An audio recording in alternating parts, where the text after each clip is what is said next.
For Ezio, since he's not an assassin at the beginning, I wanted to create this sense of even more brutality, even more viscerality into it, which is like you feel more the blade, you feel more that it's tough to assassinate someone. Real violence is brutal. You can't kill someone by just slashing at them with a sword. You know, when you kill someone, there's an effect. Your weapon reacts, you know, gets stuck in their bodies. You know, they react to you being hit. This is really one of the core concepts of combat. We want to just push it to the point where every time people see a move, they're like, or you want to show your friends. So you bring them over and you say, look at this when you do it, and they're all like, oh my God. That's what we wanted to bring. Another thing we wanted is to make fight better, but also make it so that fight wasn't the only tool in the game. So in AC2, there will always be an option for escaping. You have to play smart. You can't always fight every fight because you're going to lose. So you have to pick and choose your battles.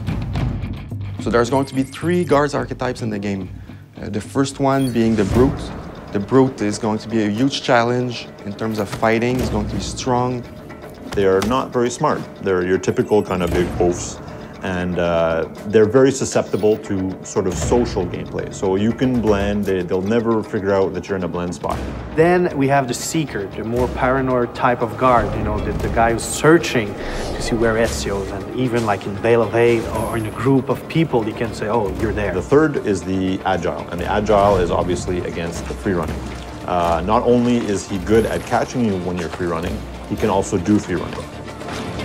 The other thing that's really cool about the archetypes is that each one uses a special weapon. You can actually steal people's weapons now. By stealing the archetypes' weapons will unlock a whole new set of combat attacks. Okay, this is a type of guy, he has a spear, you know, spears are long, so I could grab it and take it from him and kill someone else. Whereas a Brute is heavily armored, you can pound on it all day long with your weapon and not really get anywhere. You've got to be clever to beat this kind. We made a technology that basically allows an AI to say, oh, okay, instead of just fleeing down a street, if I'm capable, why not flee up a building or flee up a ladder or flee across free running elements or boats or whatever. Instead of just having this sort of predictable path where you can see the guy taking off, now the player is going to have to adjust, and the AI will then counter-adjust to what the player is doing.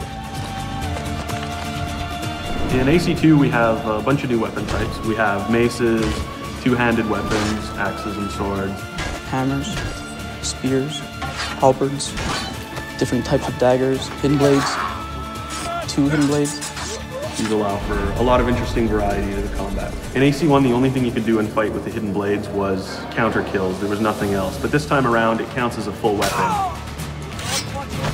You're going to want to be more visceral. You're going to want to attack. You're going to want to kill. You're more of a badass.